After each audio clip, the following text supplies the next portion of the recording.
Okay, so good morning and welcome. I'm really excited to talk to you about this opportunity that we have to do a pilgrimage. So I've kind of named this one Paul's Journeys to Greece. Obviously, we won't go everywhere Paul went in Greece because it's a big place. But we'll go to some places, and where you're seeing right there is the ancient city of Corinth.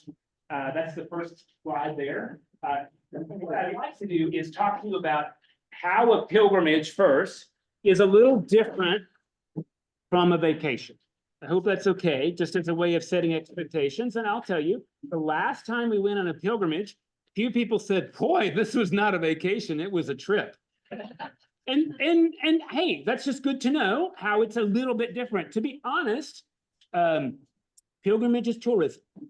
It is, but it's a kind of tourism. Now, I say jokingly, but I'm not joking, it's true.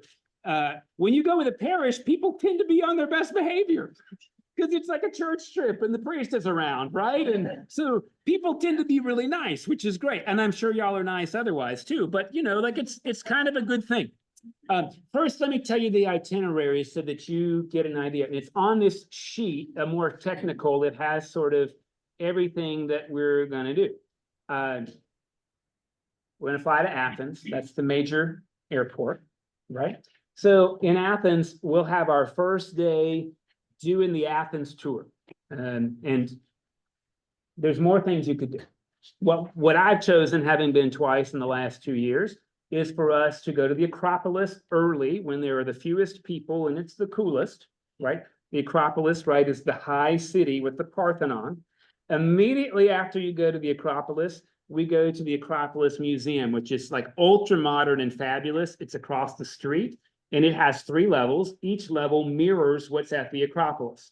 So in the top level, you get the friezes on top of the Parthenon. In the middle level, you get the columns and the art. And in the basement, you get to look down at excavations. It's like as museums go, it's really cool. From the Acropolis Museum. Mike, yes, sir. I got a message that they can't hear online. Oh, no. Is it on mute? Thanks for looking at that, because I am terrible. Can't hear on Zoom. Well, let me ask this. Priest Michelle, Ann Gibbs, can you all hear me?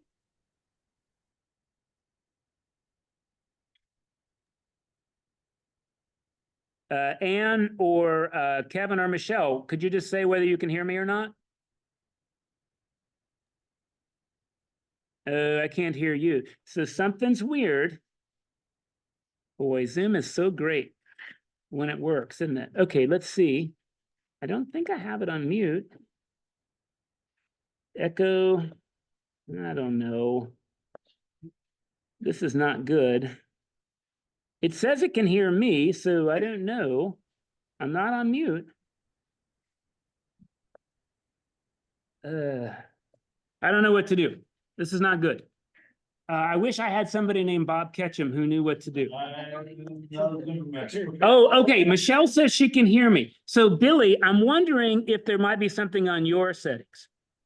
I'm wondering if you've got your volume turned off. Sometimes when I turn on a Zoom meeting, in the bottom right on my computer settings, the computer's automatically on mute. And I don't know why it does that, but it does, and it drives me nuts. But apparently it's not my error on this one. I'm letting her know.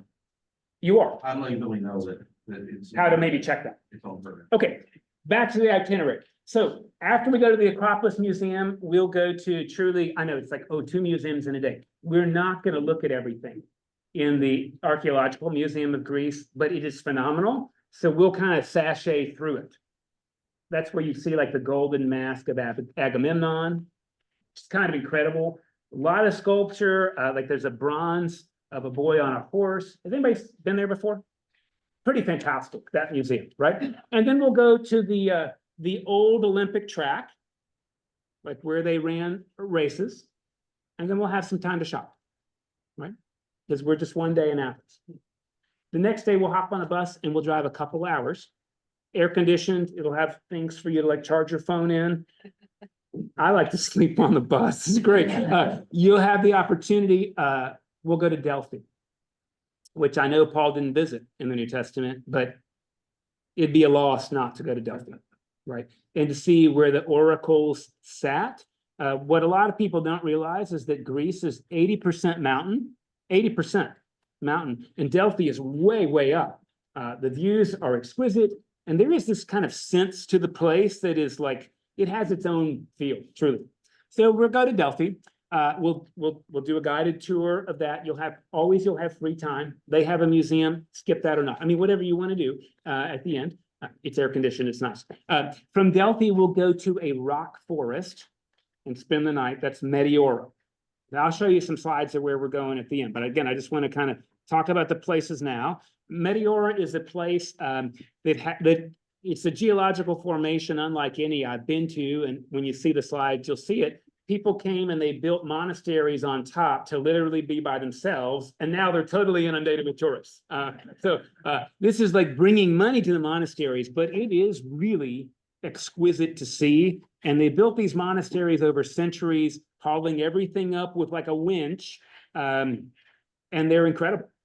We'll also do some truffle tasting while we're there, because that's the thing that happens in Meteora. And then we're going to move on to Thessalonica. That's the second biggest city in Greece. Not a lot to tour there. So I'm not going to waste your time. Not a waste, but on this trip, instead of spending a lot of time in Thessalonica, we're going to head right over to Philippi, which is a UNESCO World Heritage Site. That's where the book of Philippians was addressed to. And that's the site that has two really interesting things for us. The first is the jail where Paul and Silas were held, and then there was an earthquake that shook their chains off. You can see that. And the second is where one of the first female bishops was baptized, and that's Lydia, who was the bishop of the Philippian community. And we'll have an opportunity there. It is so beautiful and the water's cool to renew our baptismal vows. And then we're going to hop on a cruise ship. So this trip has a 6-night cruise on Celestial. That's the primary Greek cruise carrier, actually. And you see on the top here, if you're looking, there's like different prices according to which kind of cabin you want. And I'll go through all of that at the end. But Celestial is going to give us a 6-day cruise. And what that means is that each island we go to, you get the whole day. If you've got young travelers, or if you know, like, I might get tired. The great news is whenever you get done with the day, you go back to the cruise ship and there's a pool and there's water slides and there's a spa and there's an exercise room and there's a casino. So you kind of do what you want on the ship, right? The first thing we're going to do off the ship. So what's great about the ship, right, is that all of your luggage stays on the boat. You don't have to move. And the moving happens in the night when you're asleep anyway, hopefully. If you're thinking, but I get seasick, I mean, it is a huge ship.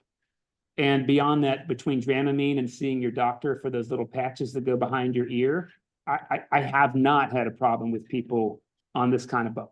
So first day, we're going to spend the whole day in Kouadaisi. That's in Turkey. The thing that's built in is that we'll go to Ephesus, right? So this is the letter Paul wrote to the Ephesians. You'll get to see an amphitheater that seats 50,000 people, and you'll get to hear in this story in Acts, when there's a riot in Ephesus about Paul being a threat to the idol guild, that 50,000 people were like foaming at the mouth. It kind of is a powerful image, not like 10, like 50,000 people screaming. So in Ephesus, beyond that, anybody been to Ephesus? Every month there's more because they're rebuilding it. This is really interesting, right? So we'll get a tour of Ephesus. We'll also get a tour of the Virgin Mary's home. This is quite interesting. There's a tradition with some substance, actually, that John the Apostle took Mary to live north of Ephesus in the mountains. Now, I'll tell you, Mary's house doesn't do it for me, but we'll go see it. It doesn't do it for John either, but it does do it for some people. Mainly because there's a line of people that are shockingly irreverent. But that's okay. So we'll go through Mary's house. We'll go through Ephesus. We'll go down to Turkey, and there's some opportunities to enjoy the old city. There's an Ottoman fortress. You want to buy a carpet, that's your place to buy a carpet. When you're done, you get on the boat and you enjoy yourself. Then overnight, we'll set sail, and we're going to go to Crete, where Paul did spend some time shipwrecked. That's where he also sent Titus, if you know. So you'll get a chance to see Titus's head. It's sort of interesting. He wasn't beheaded, but they kept relics of folks. So his head's in a church. The real gold standard, though, in Crete is the palace at Knossos. which is a Minoan civilization, 4,000 years old, had running water under the ground and subterranean sewers. And it's been relatively well restored. There's a museum there called the Heraclean that shows kind of how it might have been to scale. And Crete it's lovely. It's lovely. So we'll have a tour in the morning, and then you'll have the afternoon to enjoy Crete. There's a lot you can do. You can go on a winery tour in the afternoon. Crete has the second biggest gorge in Europe. No, sorry, it has the biggest canyon in Europe, the biggest one. So you can do that if you want to. When you're done, you get on the boat, right? From Crete, we'll set sail to Santorini. So again, we'll sail overnight. We'll get to Santorini. One of our built-in tours is to go to the Pompeii of Greece, which is called Akrotiri. It's in the southern part of Santorini.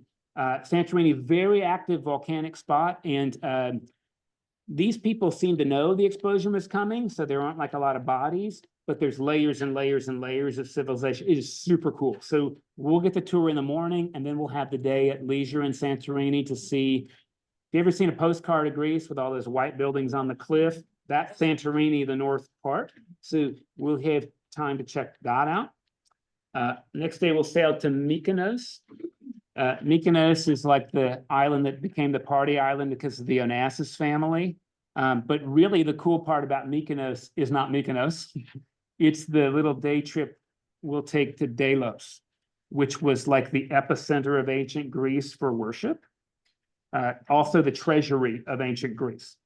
Wasn't Athens, wasn't Delphi, it was this little island called Delos, and that'll be the morning tour, and then the afternoon. You want to dance in Mykonos, you can do that. But it is a really cute city. It's a cute town. Set sail overnight to Milos. You've probably heard of the Venus de Milo. That's on Milos. And Milos will be this opportunity to see the Venus, of course, but also to enjoy the beach. It's like one of the preferred beach islands in Greece. We'll come back into Athens and take the tour then to Corinth, to Acrocorinth, and to Cenchreae, where Paul sent Phoebe, the first female deacon named in the book of Acts, to Rome. I skipped some of the religious parts, and I'll mention them as we go, just so you can see. This is the baptistry in Philippi, where we will have the opportunity to renew our baptismal vows in the traditional site where Lydia was baptized by Paul. Remember, Lydia was the purple merchant. She was the one who hosted the church in her home. She was the rich patron bishop of Philippi, and there's a little Orthodox baptistry behind it that is like absolutely exquisite. So these are things that we build in on our trip. Okay. That's the itinerary briefly. Come on. So now, what do we do on a pilgrimage that makes it a little different from a trip? As you might know, the prayer book has something in it called the daily office, because Thomas Cranmer thought, when we did this thing in England a long, long time ago, Thomas Cranmer had this idea that, hey, 7 times a day is a lot. That's kind of for monks, but what should normal people do is 4 devotions a day. This is interesting, right? So you probably know this. We have morning prayer, we have noonday prayer, we have evening prayer, and we have compline. So one of the things we try hard to do on pilgrimage is observe the daily office. These are short services. We usually use readings that pertain to where we're going. So we will not do always a Hebrew Bible, a Psalm, a Gospel, and a New Testament reading. Usually we'll do Acts. Here's what happened in Ephesus. And then I'll have paired for you, like the book of Ephesians, from which we'll read a sample, and which will be accessible to you when you go to your cabin at night, or where you got some time to say, like, oh, now that I've been to the place, let's hear what Paul had to say to these folk, if that makes sense. So we'll observe the daily office, and as often as we can, we'll have a Eucharist each day. It won't be a long Eucharist, and we use different forms, like the New Zealand one, the Iona one, which we're using this morning.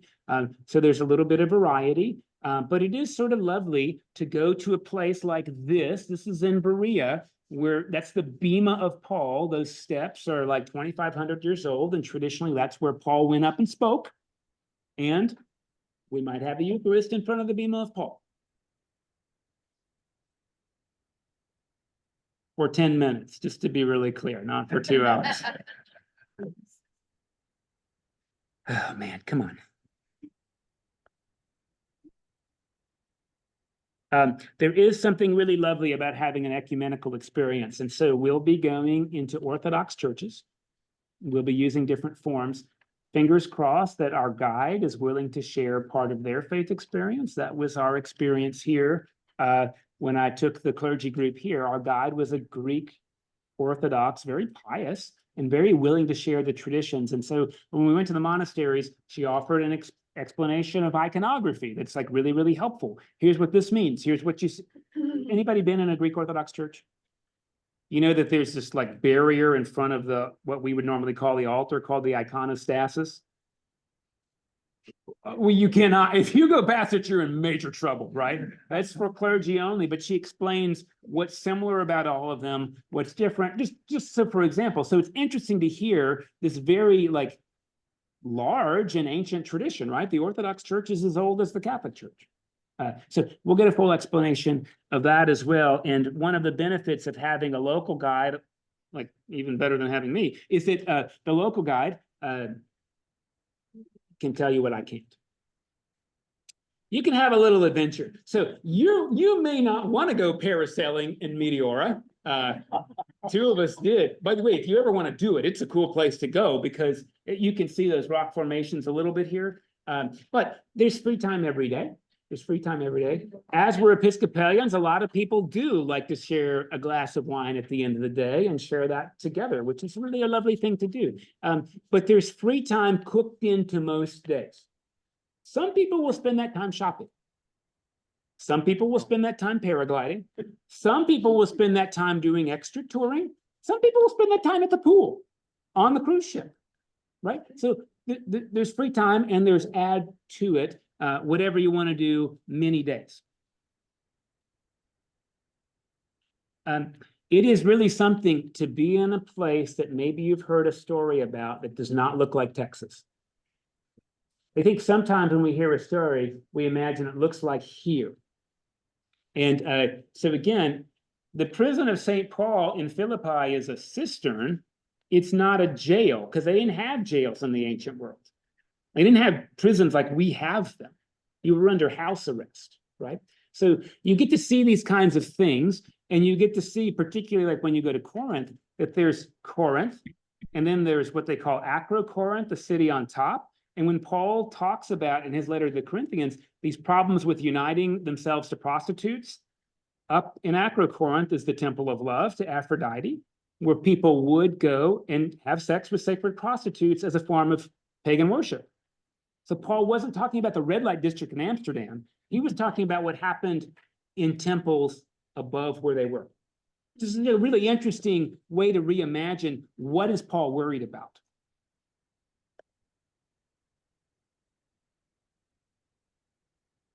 Okay, so now I've got slides to go with the itinerary I already went through.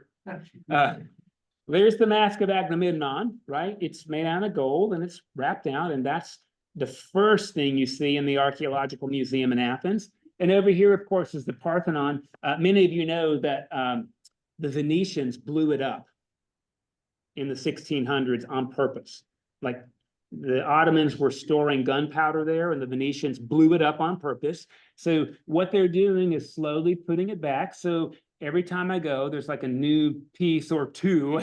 They're not fast. I mean, you know what artists are like. So they're putting this back together. And what's really interesting is you can see the white marble. That's the new marble. Because it's a UNESCO site, they have to use as much original material as they can. That's the UNESCO rule. And so you can see that they literally quite carefully carve, computer diagram how to build with the remnants that they have. That's actually kind of cool as a metaphor for the church, right? They don't throw pieces away, they shem them. So that's arguably one of the most recognizable sites in Western civilization, right? So we'll go there. And beyond that, Paul was on trial just down the hill at a place called Mars Hill. In Greek, it's called the Areopagus. And trial is important. If you've read the book of Acts, they're asking him philosophically what he thinks. He's on trial. So he's having to defend himself for being antisocial like Socrates. So Paul was in Athens, and we'll go where Paul was. Here is the city of Delphi, the ancient ruins of Delphi, where people went to consult the oracle, which they could only do once a year. She was there for a week. Sort of interesting thing to do. To the right, this is some of Meteora, and there are 6 of these monasteries that got built by somebody climbing up and laying a rope down, and then winching up tile by tile and beam by beam until you ended up with this sort of thing. Now you can see these monks, they cheat. They've got like these cable cars. You will not be riding in a cable car, but you will see monks doing it.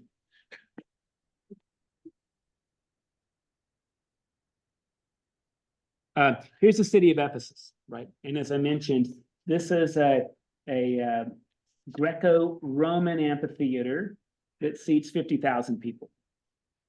And many of you may recognize this as a library in Ephesus. This is the facade to the library. Curiously enough, there's an inscribed menorah here, which testifies to a Jewish presence that's really, really old. There's other things you get to see in Ephesus, like the Mall of the Americas, like the Forum.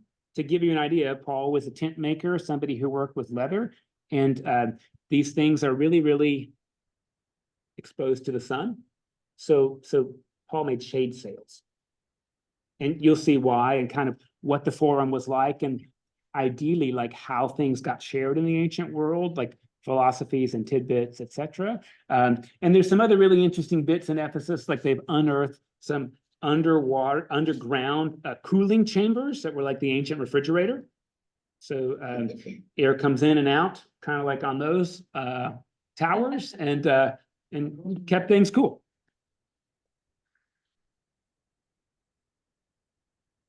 Here is a picture on Crete of the Palace of Knossos, and maybe you know about this. It's very controversially redone, although tourists love it because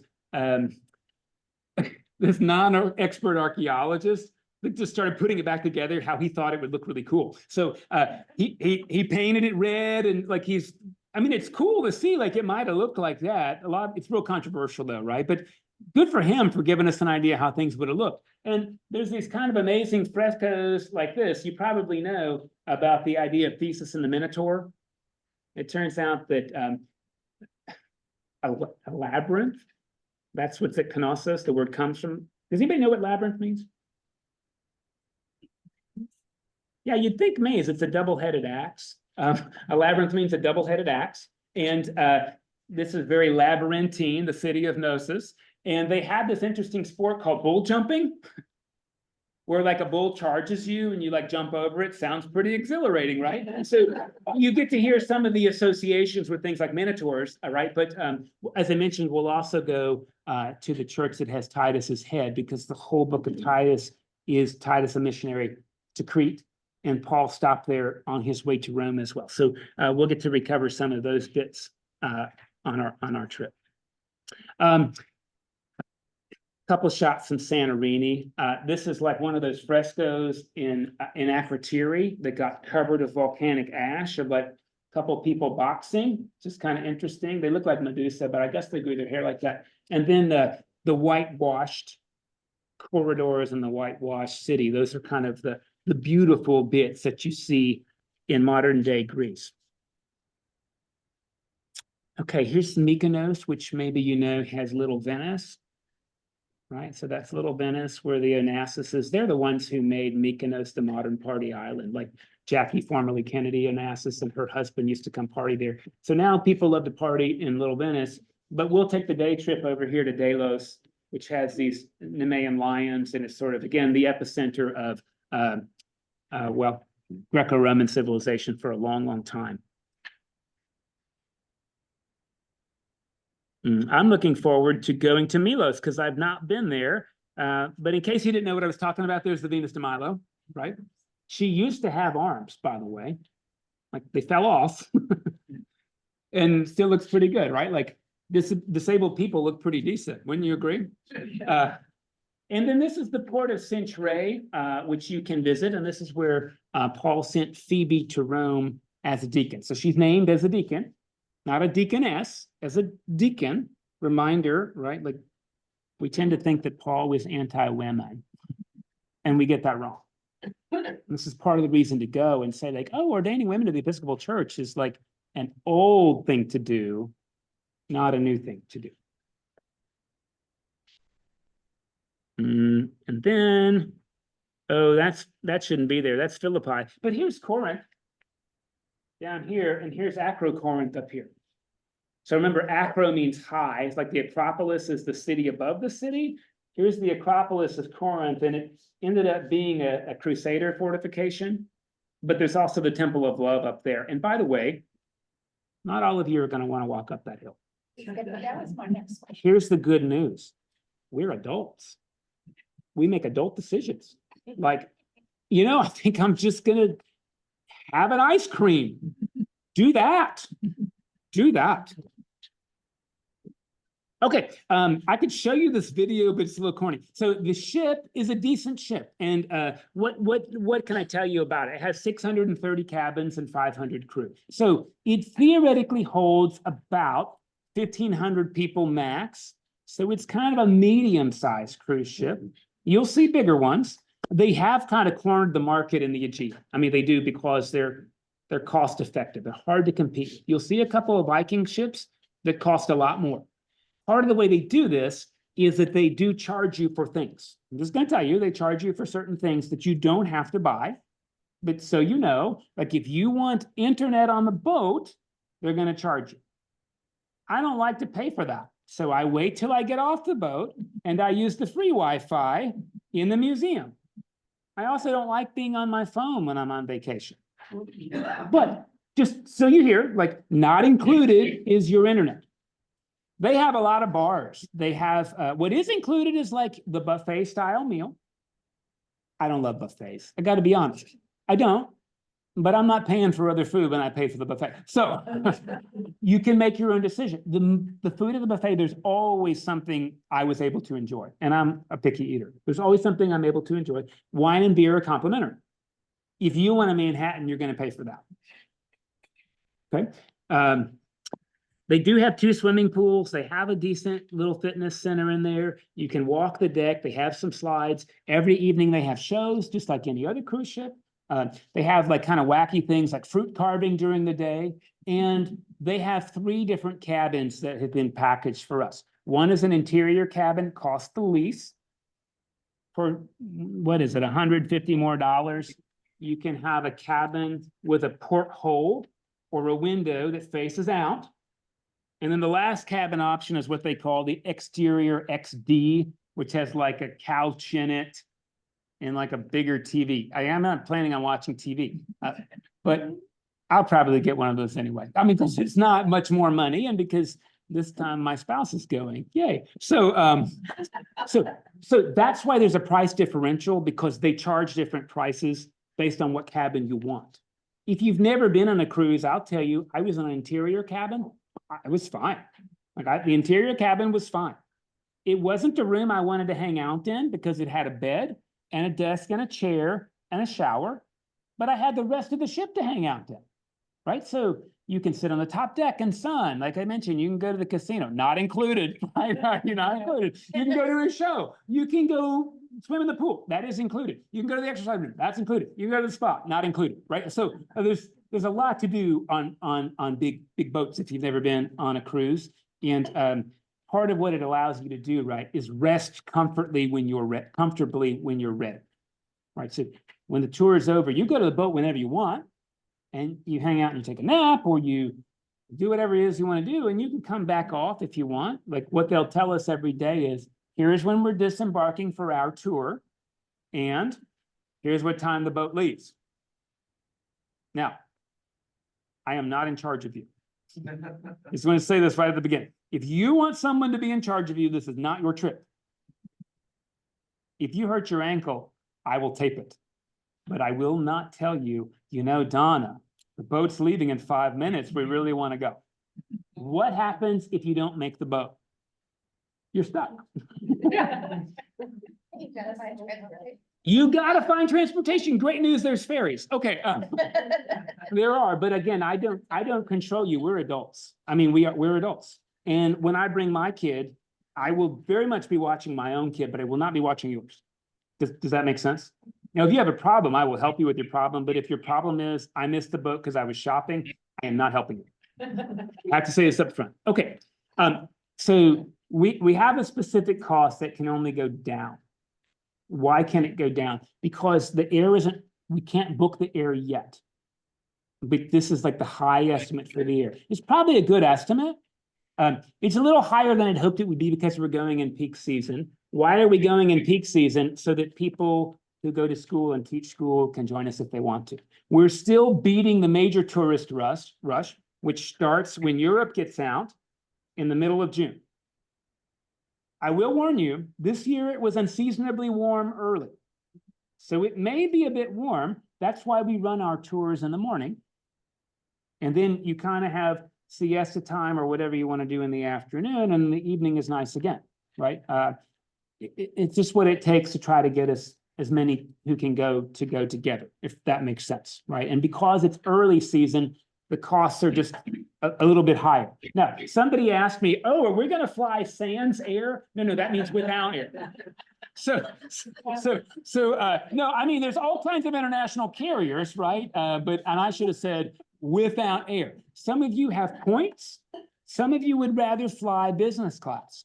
You do not want to book business class through Gate 1. You don't, because it's not a good deal. I'm just going to tell you, it's not a good deal. They get a good deal on coach. They get a good deal on coach with extra legroom. With business class, it's crazy. So if you've got points or you know you want to go business, then you want to do this and then add your own air ticket on. Does that make sense? So you can see that they're estimating the flight is going to be about 1,700. That's probably right in peak season. It could be cheap. I don't know the answer. I mean, I'm flying to England next month for $600, but that's England, not Athens. So this is what we have to do in advance. What's not included? So let's be clear on what's not included when you see these numbers. And by the way, I always like to do this as cheap as I can. So I'm self-conscious about numbers, but I just want you to know one of my colleagues is running an open pilgrimage, same time, similar places, but land only, no cruise. And the cost of that tour is this plus airfare. So it makes me feel better about what I'm presenting to you as an opportunity. I'll just tell you, Gate 1 is the absolute best agency for low prices with good quality. That's who we went to Africa with, Jordan and Israel, and I've been 3 other places with them. And I just think very highly of them. The quality is very good. The hotels are all 3.5 stars. They're not 5 stars, but they're 3.5. So again, what's not included in here? Extra stuff on the boat. I purposefully asked them not to include dinners on the land portion because they're not good. Having just been there, the hotel buffet is not good. So you're on your own for dinner like 3 nights. I'll always have a recommendation, and I'll always have an opportunity for us to make a reservation as a larger group. In Athens, I've been to the restaurants I will recommend. How much do they cost? A main course costs about 17 euro. I feel it's pretty good, right? That's kind of like going to the taco stand, actually. For good food, that could be octopus, that could be bass, like that's the cost of a main, right? So rather than paying 14 euro for the hotel meal, I excluded those dinners. Lunches will often be on your own, but every breakfast is covered. Why do we do lunches on our own? Because some people don't like to eat lunch. And also because the buffets are not good. I'm just telling you, Greek food is fantastic. You might be thinking, oh, I can't wait to have a good Greek salad. Just be prepared. There's no lettuce in that, which is a good thing. If you don't like tomatoes, you're not going to like it. I mean, so just be prepared. It's a little different than what we call Greek food here in a lot of really good ways. So a couple of meals on your own that are all very affordable. When Gate 1 puts on a dinner for us, and again, every dinner on the boat. By the way, when we're in a city on the boat, your lunch is included. So you can go on the morning tour, go have lunch on the boat, go back out to shop and revisit and wander. Yeah, so you can do that, or you can say, I'd rather eat at a local restaurant and I'll pay that. So again, there's options for how we do that. I want to say 3 of the tours are not included off the boat. You may say, why did you do that? You may not want to go on the tour I think you should go on. Now, I'm telling you, if you don't go to Ephesus, you made a mistake. So we included that. If you don't want to go to Akrotiri in Santorini, you've made a mistake. So that one's included. The other reason too is that we can't pre-book tours. You have to book them on the boat. And Gate 1 doesn't run those tours. Celestial does. That's a way that they run a cheap tour and make extra money. Sorry, that's just how it works. The good news is we get a Gate 1 rep on the boat who books all that for us. And they will say, how many of you want to go do the Cretan wine country? How many of you want to do the Cretan tour of Knossos? And then they'll work it out for us. They reserve it for us, if that makes sense. In Milos, you may not even want a tour. You may want to walk to the beach, go to the museum, go back to the beach. I don't need a tour of the Venus de Milo. I just want to look at it. I didn't need somebody to tell me that her arms fell off, like she doesn't have arms. But if you, I hope you hear this, right? I'm very intentional about which tours I've asked them to book, and their ability to book them is on land. They have less availability on the cruise. The other thing that is not included are the tips. Now, here's what's great about Gate 1. We never pay somebody for moving our bags into our hotel. They've already done it. So included in the price is all of your bell hops. They do ask us to tip the bus driver $3 a day. That's US, doesn't have to be euros. $3 a day, which is nothing. And they ask us to tip the guide $8 a day. So you're budgeting $11 a day beyond the price. Does that make sense? The way we do that is, please give that. That's the minimum. You don't have to go more than that, but I collect that and we give it in one cachet, right? And I'll tell you when I'm collecting it on the trip. I always make a card for them because they're usually really lovely people, and we give them that. You cannot give them less than that, or your priest will be angry with you. That's per person. It's per person. It's per person. And when you see these prices, this is per person based on people traveling in a pair. Now, if you're saying, I don't have a spouse or I don't have a child, no worries. We can pair you with somebody. There is going to be some solo travelers here and we'll figure that out. So don't worry. There is a single supplement. So if you say, I want my own bed, I don't want to share with anybody, I think it's an extra $1,000, right? Because that's how they book the hotels. Yeah. I don't know what's reasonable for anybody, right? Like when you have no money, nothing's reasonable. But this is the best I could get us to put together. If I will tell you this, if you want to go for less money, you can. You can go for less money if you go to Gate 1 and book an independent trip. You'll probably save $1,500. Now you'll get no guide services at all.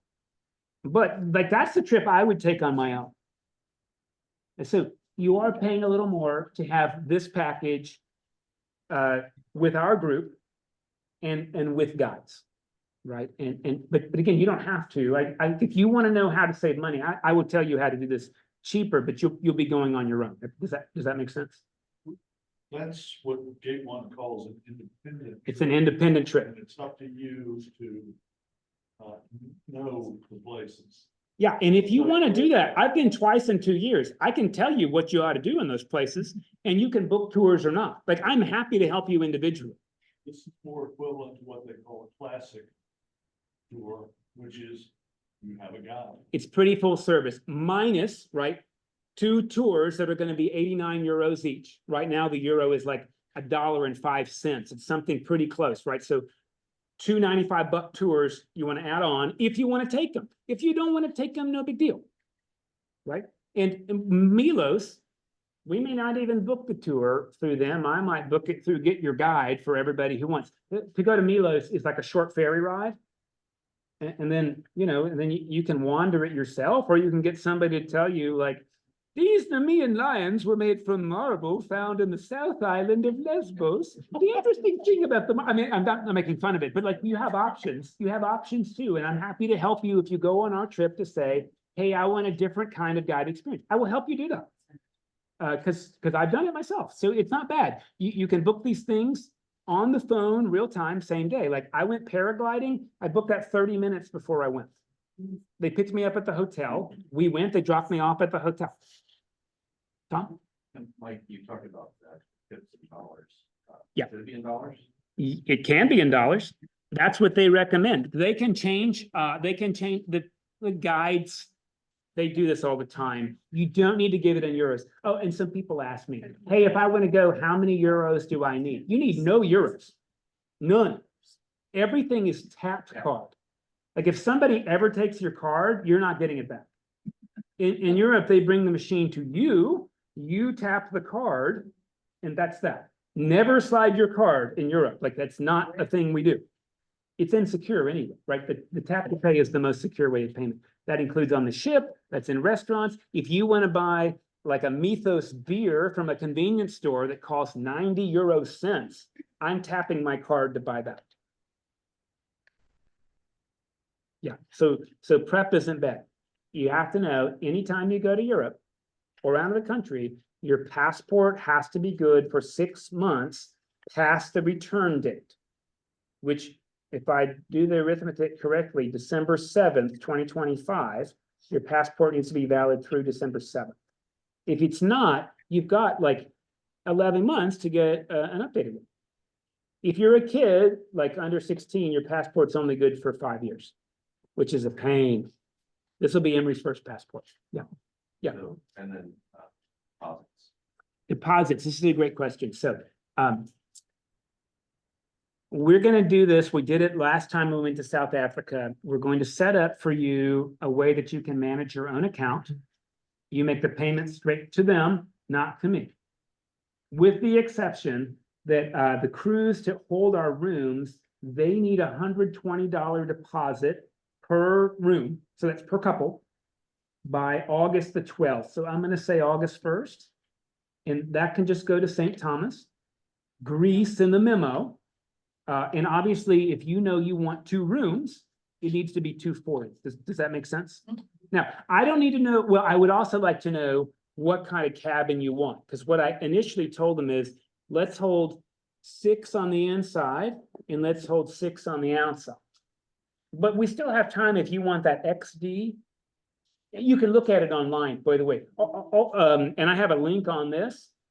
So you can look at it online, but it's Celestial and the ship is called the Celestial Journey. If you want to watch the cute video, everything looks magnificent. And you have to pay for all that extra, just so you know, like there's like these bartenders, like you've seen that movie with Tom Cruise, where they're like, what's that called? Cocktail, where he's like pouring stuff from up here. Like you'll see that in the video. You're gonna pay for that, right? So, but you do get to see the cabins of the boat and you can compare them side by side if you go to celestial.com and look at them. Yeah. Can you say that August the 1st bit again? Yeah. So August, I have to pay them $120 per cabin on the boat by August the 12th. So I'm going to ask you to give me $120 by August the 1st. But did I hear you say there are only 12 cabins available?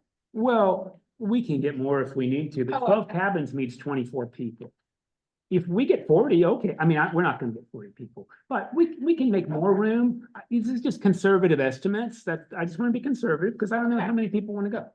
Maybe you've heard this and you're like, God, I want to pray. Like I want to lay out on a beach. I mean, if you don't want to do the daily office, then just sort of suffer through it. Like, I don't know what to say. Or when we meet for Compline, you can be conveniently on the potty. Like, I don't know what to say, but I commend doing it because like, I think it's really great to do as a group. I happen to think it's a lovely thing to do together. Right, but let me just speak up, okay? If you're worried about the daily office, don't be, it's very short, it's all organized, he's making a bigger deal out of it, in my opinion, than it is. It's really easy, and it's part It adds to the journey, in my opinion. Yeah, I think it actually adds quite a bit to the friendships that we make, and that's one of the reasons I like going on a parish trip is that it is community formative. So think about it, you're on the bus and Mike stands up and he says, okay, it's time. And he does it for 10 minutes, you're just on the bus, what else do you have to do? Sweet. Yeah, anyway, it's okay, it's okay. Yeah, make time. Yes, St. Thomas, Greece pilgrimage. And then if you don't mind, like, send me an email or let me know, like, hey, Donna and I want to go and, the interior cabin's good for us. Yeah, I hope you hear what I'm saying. Like, please also tell me what your cabin preference is and whether you want the group airfare or you intend to book your own. Now, you'll get to fill that out in a couple of months. So you'll get a unique login to your Gate One account so that you don't have to funnel money through us, which, by the way, is not tax deductible. When you get a trip, it is not tax deductible, right? So you'll pay directly to Gate One. And it is easy because if you enter your passport number wrong, you did that, not me. Right. So you'll enter your own credentials. And please know that when you see these prices, if you pay them with check or with a debit card, you save 5%, which is something. It's something, right? You make it, no, so much land up. If you've been on a trip with us before through Gate One, you have an account. You already have an account if you've been with us before, and you'll log in, and again, I'll send you a URL. I hope this doesn't sound complicated. It's a few things to track mentally, but when I know who's going, we'll have a group email, I'll give you instructions, etc. Hey, you might be wondering, like, what happens if I have some mobility issues? This is tough. Europe does not have the Europeans with Disability Act. It is very often the case that in a restaurant, the restrooms are a level down and there's no elevator. That said, the guide's job is to make this work for you. Does that make sense?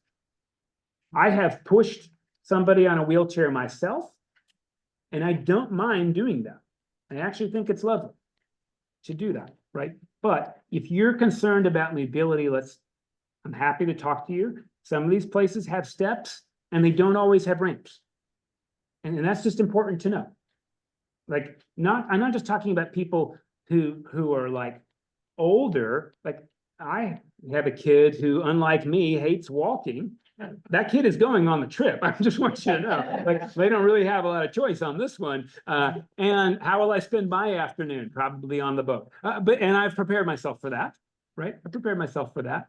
And my mom's going, so my mom can watch them. Yeah, anyway. Yeah. Donna. Two questions. One, and maybe you answered this already, I'm sorry, but we're distracted. Do we need a visa?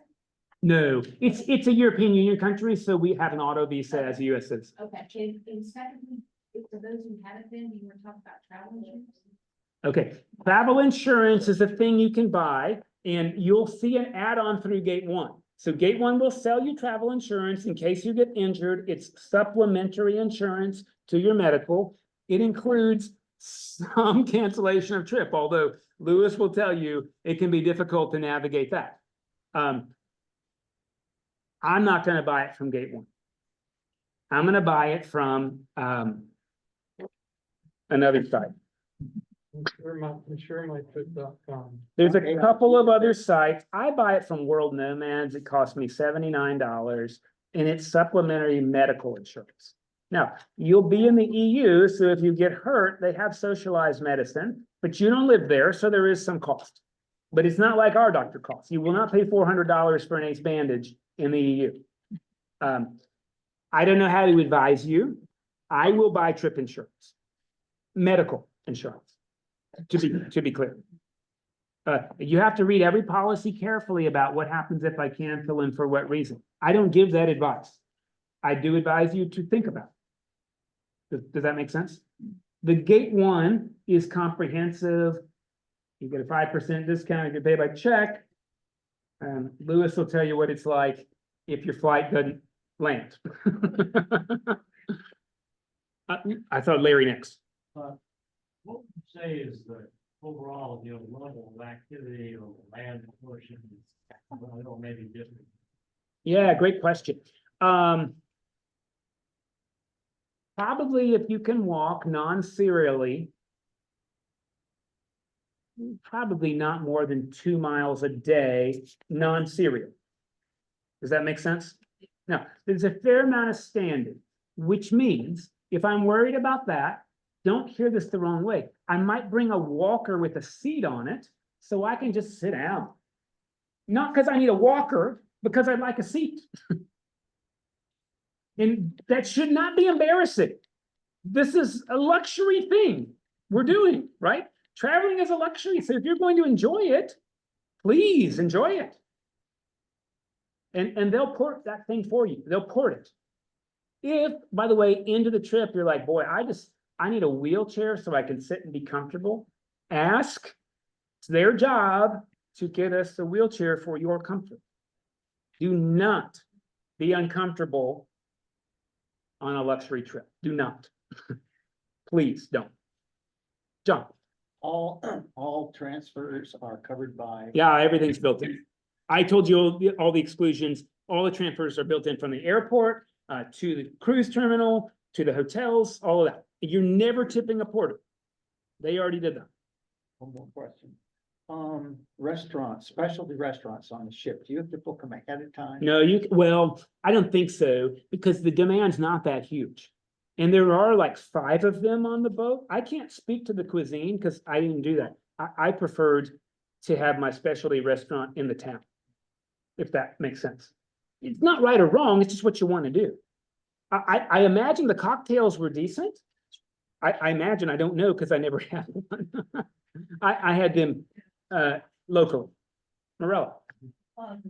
Is there an additional gratuity for cabin service? No, that's all included. Now, you can choose to tip, you can choose. And I do, because I'm not a jerk. You don't have to, but I don't tip them like I tip the guide. I would consider it more like the bus driver tip. I will tell you, my experience was the cabin got cleaned like 3 times a day. I almost wanted to say like, look, just leave it alone, it's fine. But they were cleaning that thing all the time. So couple bucks a day. If you want, don't have to. Barbara? That brings up- I have 2 questions. The hotel is included in when you pick your package as far as the cruise ship, is that include the hotel also? Oh, yeah. The hotels are all standard, like 3.5-star rooms. That's already put in there. Like if you told me I want the penthouse suite, I mean, I don't even know what to tell you. But it's That's in that, it's already cooked in, yeah. Again, the only variance is what kind of cabin you want. as far as tipping goes, having been on a cruise ship where they, at the end, they expect you to tip like a certain percentage for the whole crew, is that? Nope, I leave a little bit of cash for the porter for the cabin cleaner with a thank you note. Mine was fantastic in a lot of ways. So I just left a little thank you note with some money. Percentage of the trip at the end. And I'll answer these in real time too. Todd? So you mentioned, for the guide, was $3 a day. $8. Was $8 a day. What about the cruise advisor? Yeah, the cruise advisor, they recommend you treat like the guide. So what's my tipping budget? My tipping budget is 8 times 10, 80. And then I'm probably only tipping like $3 for the bus, the 4 days. Right, so now I'm at 92. And they recommend when you book a tour off the boat that you tip that guide $3. So I'm gonna maybe go on 4 of those. That's $104. If I want to tip my cabin cleaner, that's $124. Done, period.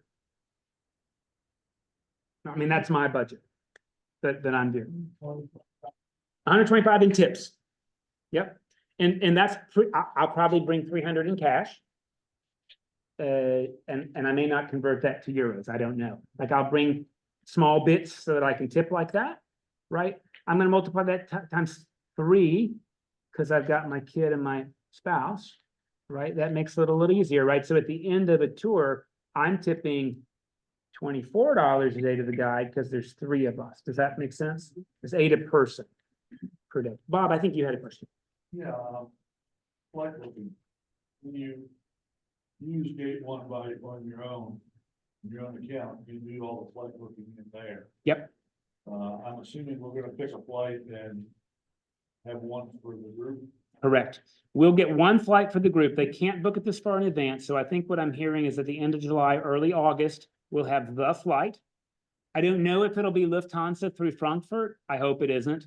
It might be Turkish Air through Istanbul. I mean, I don't know yet what it's gonna be. I'll offer that flight to you, and then if you want to book your own flight, some people say, I like to get there 2 days early so that I can beat jet lag, and I like to leave 2 days late so I have more time in Athens. More power to you. They'll also do your transfer. If that makes sense. So if you arrive the same day we arrive, they'll transfer you to the hotel. That's built in to the price already. And did you say we'll be able to book extra legroom? Oh, I heard you say. Yeah, I think so. And usually that, or on the group ticket, sometimes we tell them we want the extra leg room and they'll add that, or once they book the group ticket, you can pay the extra $89 or whatever it is for the extra leg room. I think that's how we did it in South Africa. You paid the extra on your own to the group ticket. Okay, I'll check into that once we get and it depends on which carrier, how they do that. So once I get that information at the end of July, early August, I'll follow up. We have the same guides.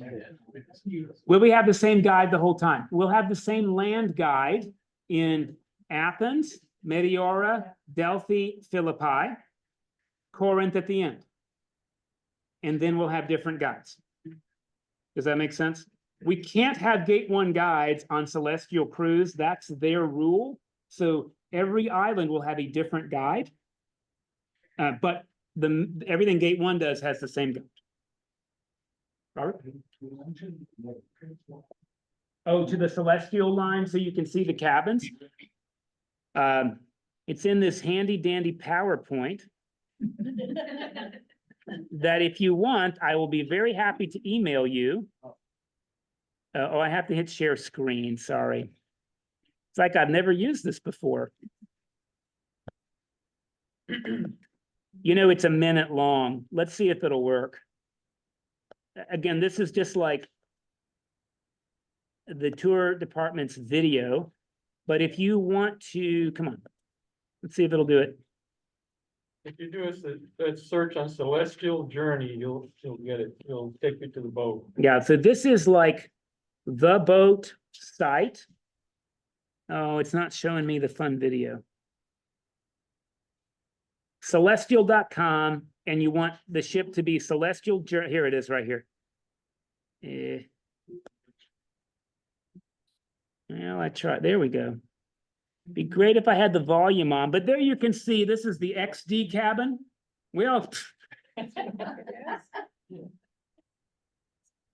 I can see it. It looks amazing. You don't know what you're missing. Sorry, I don't know why it's not doing this. So you just want to go to celestial.com and do that. That's what I'm going to say. Journey, Celestial Journey. The other option is Discovery. We don't want to make a discovery. We want to take a journey. Bob? If you give me the links for the documents, I'll put it down to the. I'll put the link in the e-news. The itinerary I handed you is also in the e-news, and I'll put a link to the recording of this video also in the e-news. Nobody asked this question, but I just want to be clear. Everything we do at St. Thomas, and I mean everything, is open to the community. So like I'm bringing my mother, who does not live here, but I could also bring my aunt, and I think I might be bringing my aunt. And I'm going to invite some other folk in our convocation if they want to go. Because if you go to Grace Alvin, your church is probably not taking a trip. And maybe you want to take it. Now, I'm not taking 100 people. But 100 people aren't going to want to go. So if we get to what I think is like a problem critical mass, then I will make a waiting list.